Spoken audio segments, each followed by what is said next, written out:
Olá! Hoje a gente vai mergulhar numa área do cérebro que é pequena, sabe? Mas tem um poder imenso. Estamos falando do hipotálamo. Imagina só, uma verdadeira central de comando que regula, nossa, desde a temperatura até as emoções mais básicas. Para essa análise, a gente está se baseando no material Aula 10 Hipotálamo, do Dr. Dario Santucci. E o nosso objetivo aqui é desvendar a anatomia, as funções vitais e também as implicações clínicas dessa estrutura, focando, claro, no que é crucial para quem está estudando ciências da saúde. Pois é, e é fascinante, né? Ver como essa estrutura tão compacta consegue orquestrar um monte de respostas, tanto fisiológicas quanto comportamentais. É ele quem comanda a homeostase, sabe? Aquele equilíbrio interno essencial para a gente viver bem. Ele fica ajustando tudo, quase sem a gente perceber. É impressionante. Certo, então nós vamos começar a entender isso melhor. Para a gente se localizar, onde exatamente fica o hipotálamo? E como ele se organiza, assim, basicamente? A localização dele é muito estratégica. Fica bem no centro do cérebro, logo abaixo do tálamo, que é tipo uma grande central de distribuição de informações sensoriais, né? E também fica abaixo do terceiro ventrículo, que é uma cavidade. Ele faz parte do diencéfalo. Aliás, o hipotálamo é a maior parte do diencéfalo, tirando o tálamo e o epitálamo, onde fica a glândula pineal. Essa posição central, sabe?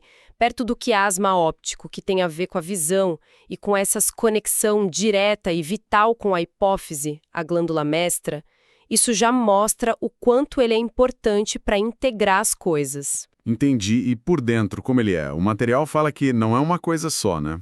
Fala de núcleos, regiões. Exato. Não é uma massa uniforme, não. O hipotálamo é formado por vários grupinhos de neurônios que a gente chama de núcleos. E cada núcleo tem suas funções mais ou menos específicas. Para facilitar o estudo, esses núcleos são agrupados em regiões. Pensa num eixo da frente para trás. Tem a região anterior, que fica acima do quiasma óptico, depois a região tuberal, no meio, que está ligada àquela hastezinha que conecta com a hipófise, o infundíbulo, e por fim a região posterior, que fica acima dos corpos mamilares. Ok. Regiões anterior, tuberal e posterior. Entendi as principais. Mas parece que tem mais detalhe ainda, não tem? Tem sim. Para refinar um pouco mais, cada uma dessas regiões, em cada lado do cérebro, é dividida em zona medial, mais perto do centro do terceiro ventrículo, e zona lateral, mais afastada. É como se fossem, sei lá, bairros dentro de distritos maiores. Essa organização no espaço é super importante, porque reflete a função de cada parte. Dentro dessas zonas e regiões é que a gente encontra os núcleos específicos. O material do Dr. Santucci até destaca alguns principais, como o paraventricular e o supraóptico, que são essenciais para produzir hormônios que vão para a hipófise. Ou o ventromedial e o arqueado, muito importantes na regulação do apetite. E tem o núcleo supraquiasmático, que é o nosso relógio biológico principal. Não precisa decorar tudo agora, claro, mas o ponto-chave é esse. Essa estrutura organizada permite que o hipotálamo faça tarefas muito diferentes e complexas. E aí a gente chega no ponto central, né? Com essa estrutura toda organizada, quais são as grandes responsabilidades do hipotálamo? A lista de funções que a gente viu na fonte é, nossa, impressionante. É verdade, é mais que uma lista, é quase um testamento da importância dele. O hipotálamo está envolvido em quase tudo da nossa manutenção diária, sabe? Vamos lá, então. Primeira grande área. Regulação do sistema nervoso autônomo. Isso quer dizer que ele controla funções que a gente não comanda conscientemente, né? Tipo batimento cardíaco, pressão, respiração, digestão. Isso, ele ajusta como nossos órgãos internos funcionam, e isso já conecta direto com a segunda função, a expressão e regulação das respostas emocionais. Quando a gente sente medo, raiva, prazer, o corpo reage, né? Coração acelera, a respiração muda. O hipotálamo é chave para organizar essas respostas físicas que vêm junto com as emoções. Ele liga o cérebro emocional, o sistema límbico, ao corpo. Faz total sentido essa conexão corpo-emoção. Seguindo, tem o controle do equilíbrio hídrico e da sede. Ele monitora o sangue e faz a gente sentir sede ou libera hormônio para economizar água quando precisa. E ligado a isso, tem também a regulação da ingestão de alimentos e do apetite. Núcleos específicos ali detectam sinais de fome, de saciedade, e influenciam quando e quanto a gente come. Importantíssimo. E não para, né? O hipotálamo também regula o sono e a vigília, os nossos ritmos circadianos. Garante que a gente tenha ciclos de descanso e atividade. É o maestro do nosso relógio interno mesmo. E funciona como um termostato para o corpo.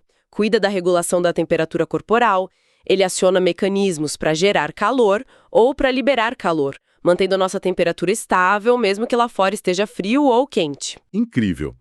Ainda tem o envolvimento com comportamentos reprodutivos e sexual, influenciando desde a libido até a fisiologia da reprodução.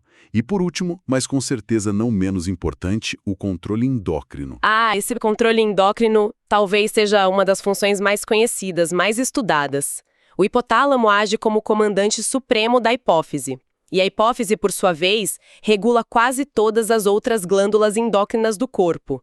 Tireoide, adrenais, gônadas. Uau! É como se ele fosse mesmo o centro de controle mestre do corpo, né? Ajustando todos esses sistemas vitais. Mas como ele consegue fazer essa mágica toda?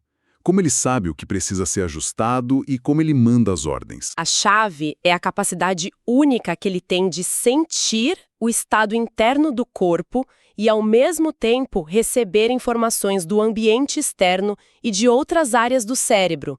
Ele tem neurônios especializados que monitoram o sangue que passa por ali diretamente. Verificam temperatura, níveis de glicose, concentração de sais, a osmolaridade, níveis de hormônios e, ao mesmo tempo, ele recebe uma quantidade enorme de sinais neurais. Vem dos órgãos internos, da pele, dos olhos e de áreas do cérebro ligadas à emoção, memória, pensamento, como o sistema límbico, hipocampo, amígdala e o córtex cerebral. Então ele é um grande centro de integração de informações, tipo, junta tudo. Exatamente. Ele integra todos esses sinais, os que vêm do sangue, que a gente chama de humorais, e os neurais, e aí, com base nessa análise constante, ele dispara as respostas certas. E essas respostas podem ser neurais, mandando comandos pelo sistema nervoso autônomo para ajustar os órgãos, ou podem ser hormonais, liberando os próprios hormônios dele, ou controlando a liberação de hormônios lá na hipófise. Vamos aprofundar um pouquinho nesse controle endócrino que você falou que é tão central. Como funciona essa comunicação hipotálamo-hipófise na prática? É uma relação muito íntima, muito bem organizada. Lembra da região tuberal e do infundíbulo que conecta a hipófise? Então, o hipotálamo produz hormônios liberadores e hormônios inibidores. Esses hormônios viajam por um sistema especial de vasos sanguíneos, o sistema porta-hipofisário, direto para a parte da frente da hipófise, a adenohipófise. Lá, eles funcionam como chaves, sabe? Dizendo para a adenohipófise quais hormônios ela deve liberar no sangue, tipo os que controlam a tireoide, TSH, as adrenais, ACTH, o crescimento, GH, as gônadas, LH, FSH. E a parte de trás da hipófise, a neurohipófise. Com a neurohipófise a relação é diferente, é mais direta. Neurônios que começam lá nos núcleos supraóptico e paraventricular do hipotálamo estendem seus axônios tipo fios mesmo, direto até a neurohipófise. Esses neurônios liberam dois hormônios muito importantes direto no sangue lá na neurohipófise. O ADHA, o hormônio antidiurético essencial para o balanço de água que a gente falou, e a ocitocina, que é famosa pelo papel no parto, na amamentação e também em comportamentos sociais, de vínculo. Ou seja, o hipotálamo comanda a orquestra hormonal de jeitos diferentes, mas sempre com um controle muito preciso. Entendido. E sobre a regulação autônoma, qual a relevância disso para quem está estudando saúde? O hipotálamo ajusta o equilíbrio entre os dois ramos desse sistema. O simpático, que prepara para a ação, luta ou fuga, e o parasimpático, que promove repouso e digestão. Por exemplo, numa situação de estresse ou exercício, o hipotálamo ativa o simpático para aumentar o batimento cardíaco, a pressão. Em repouso, ativa o parasimpático. Qualquer desregulação aí, por problema no hipotálamo, pode levar a quadros clínicos sérios, sabe? Hipertensão, difícil de controlar, arritmia, problema digestivo, respiratório. Entender essa influência do hipotálamo é fundamental na cardiologia, na gastro, em várias áreas. E todas essas funções, no fim das contas, servem para aquele conceito que a gente falou no início de homeostase, certo? Para manter o equilíbrio interno. Perfeitamente. O hipotálamo é o grande guardião da homeostase. Ele funciona como um termostato para a nossa temperatura, um osmostato para os nossos fluidos, um glucostato para a nossa energia e por aí vai. Ele está o tempo todo monitorando o ambiente interno e organizando respostas complexas e integradas neurais e hormonais para manter tudo funcionando numa faixa saudável. É uma tarefa, assim, incansável e essencial para sobreviver. Isso nos leva a uma questão crucial, né? O que acontece quando essa central de comando tão vital falha? Se ele controla tanta coisa, imagino que os problemas possam ser bem variados. Exatamente. Considerando o alcance gigantesco das funções dele, lesões ou disfunções no hipotálamo, mesmo que pequenas anatomicamente, podem ter consequências, devastadoras em muitas frentes diferentes. É um ponto de vulnerabilidade importante no cérebro. O material do Dr. Santucci lista uma série de consequências possíveis. Vamos ver algumas? Desequilíbrio emocional é mencionado. Sim, como ele interage muito com o sistema límbico, problemas no hipotálamo podem levar a alteração de humor, dificuldade em regular emoção, ansiedade, depressão, até apatia. Aquela conexão emoção-corpo pode ficar prejudicada. Também se fala em disfunção sexual, o que faz sentido pelo controle hormonal e comportamental que a gente viu. E obesidade. A obesidade é um exemplo clássico, né? Danos ou desregulação nos núcleos que controlam o apetite e gasto de energia, como o ventromedial ou o arqueado, podem levar a um desejo incontrolável por comida ou a uma incapacidade de sentir saciedade. O resultado é um ganho de peso importante. O contrário também pode acontecer, ficar sem apetite, mas é menos comum. Distúrbios do sono também estão na lista. Imagino que seja por causa do relógio biológico, né? Com certeza. Lesões no núcleo supraquiasmático podem bagunçar completamente o ciclo sono-vigília. Podem causar insônia grave ou então sonolência excessiva durante o dia. Outras consequências que aparecem na lista incluem fraqueza corporal generalizada, problemas de desidratação por falha no controle do ADH e da sede e, claro, distúrbios na regulação da temperatura. Esses distúrbios de temperatura podem ser perigosos, né? Muito perigosos. A incapacidade de gerar calor no frio, que leva à hipotermia, ou de dissipar calor no quente, levando à hipertermia ou até febre de origem central. E isso pode ser fatal. E o que é interessante e, ao mesmo tempo, um desafio clínico é que uma única lesão pequena no hipotálamo pode causar uma combinação desses sintomas todos. Torna o diagnóstico complexo, tem que saber conectar os pontos. Fica claro que entender o hipotálamo não é só uma questão de decorar anatomia e fisiologia básica. Tem uma implicação clínica direta e muito ampla. Sem dúvida alguma.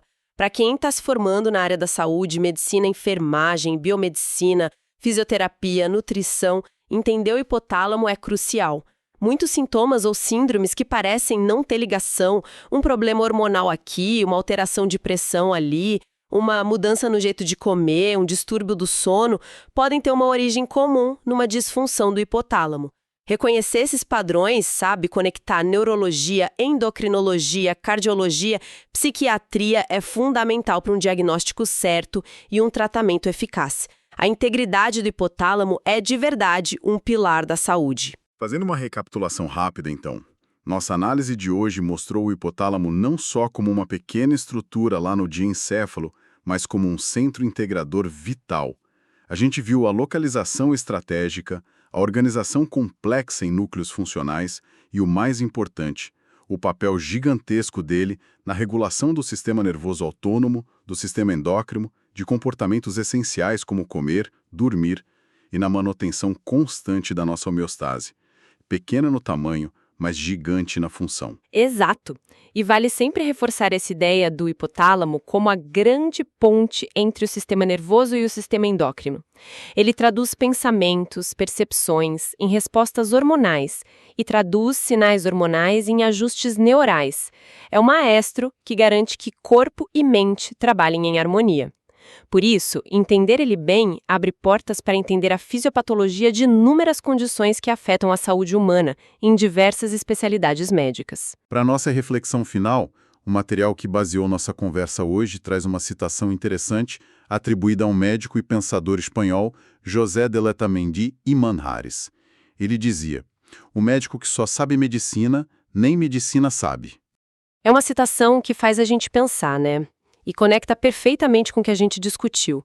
O hipotálamo é a prova viva de como os sistemas que a gente estuda separado, nervoso, endócrino, cardiovascular, emocional, estão, na verdade, ligados de forma intrínseca. Talvez a reflexão seja essa: como que o estudo aprofundado dessas interconexões complexas, como as que a gente viu hoje no hipotálamo, nos força a ir além do conhecimento dividido em caixinhas.